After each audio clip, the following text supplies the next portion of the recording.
Member for Isaacs will cease interjecting. Just before I call the member for Fairfax, I wish to inform the House we have present in the gallery this afternoon Minister Bess Price, MLA from the Northern Territory Government. On behalf of the House, I extend a very warm welcome, and I call the member for Fairfax.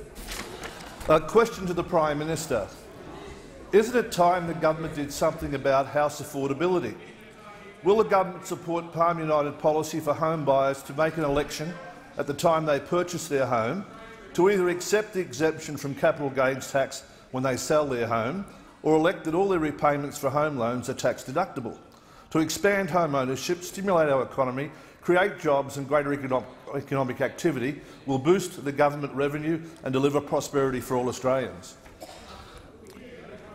Prime Minister has the call. Well, thank you, Mr. Speaker, and I want to thank the member for Fairfax for his question. Now, what the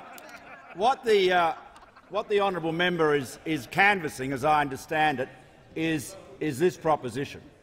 At the moment, as we know, home interest payments, interest payments on your own home are not tax deductible, but the profit on the sale of a home is free of capital gains tax.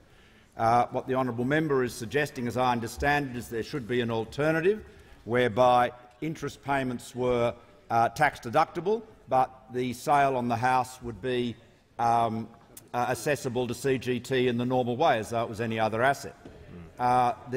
While the honourable member didn't mention it, others who have canvassed this type of alternative have said that the householder, the resident, would bring to account as income notional rent, so they would be treated for tax purposes as though they were renting that house, so they'd have notional rental income against which they would offset their interest payments, and so it would be treated in the same way as an investment property.